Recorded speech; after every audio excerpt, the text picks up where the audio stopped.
Hi, how's it going? You guys okay? Cool, man. My name is Jaryd. I'm a stand-up comic. I started doing stand-up when I was 17 years old.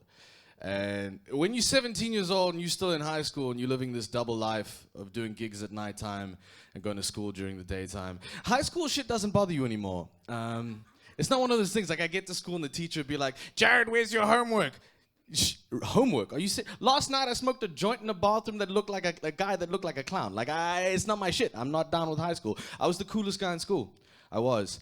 And then a year later, it would hit me that I peaked too soon. Do you know what that feels like? Do you know what that feels like when you peak too soon? But from that point, it became a very important thing for me to find a good story, right? So fast forward a year, and stand-up's taking me some beautiful, weird, and wonderful places, right? So fast forward a year, now I travel to this gig all the way in a beautiful, weird, and wonderful place called Somerset-West. There's not a lot happening in Somerset-West. So I get to the gig, and there's all of 2 people in the crowd that night. And I was doing my set, and then it hit me when no one laughed that I peaked too soon. And that feeling is devastating. It's devastating, man. There's nowhere else to go from there. And when I got to the gig, I got a ride there with a guy, a comedian named Joe Emilio. Have you guys ever heard? Okay, no one has. It's fine.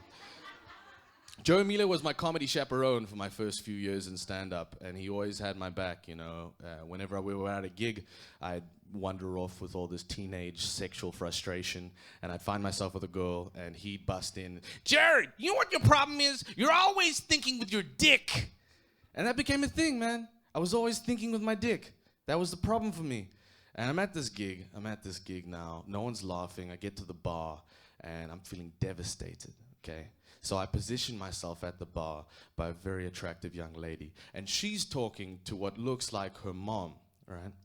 So I'm standing next to this girl, and I'm chatting to her. And then one of my good friends, Devin Gray, stand-up comic, he's a beautiful man. He kind of looks like an older Justin Bieber. Back then, it was just an older Justin Bieber. Now, Justin Bieber's Justin Bieber. So he sweeps in, and this girl forgets about all of this dark chocolate going on. She wants nothing to do with me, and she's infatuated with Devin Gray.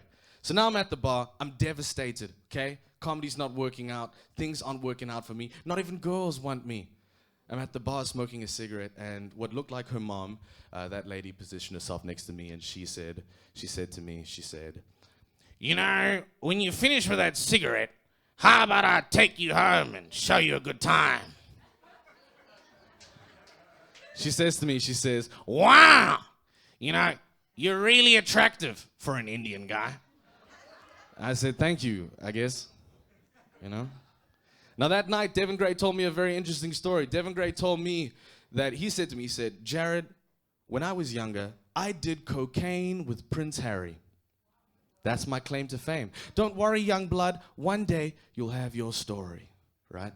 So I'm at this bar, this older lady looks at me, and she says, wow, how about I take you home and show you a good time? I look over at Devin Gray, our eyes lock, and he mouths the words to me. He says, this is your story.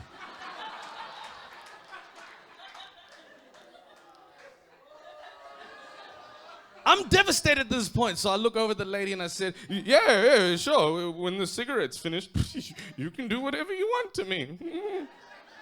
Next thing I know, the cigarette's finished. She's grabbed me by the hand. I'm getting dragged outside of the nameless pub in Somerset-West. Now I'm inside of her car. We're driving to her place. Damn, this shit escalated. I'm inside the passenger seat of her car, and she says to me, you know, I just got out of a horrible divorce. Yeah, my husband took everything, but at least he left me with these tits. I said, well, that's really nice, ma'am. That's really cool. She says to me, you know, young blood, I'm down with anything. You can do whatever you want to me, just not anal. It gets messy. I don't like the way that goes now. I said, no, ma'am, it's fine. I'll be respectful. So we get to her house, man. I'm freaking out, right? And I don't know what this is about me, but maybe it's because I was brought up in a Christian household. But because in Christianity, masturbation is a sin. And sex before marriage is a big sin. And in my mind, to this day, every time I come, the guilt hits me immediately. It's a weird feeling. It's just,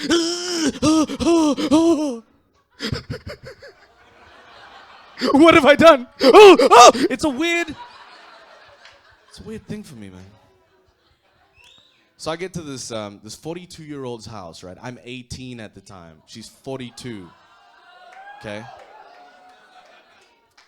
And you know, we get into her bedroom, things start happening, clothes start coming off, you know, and we're rolling around the bed, things are going down.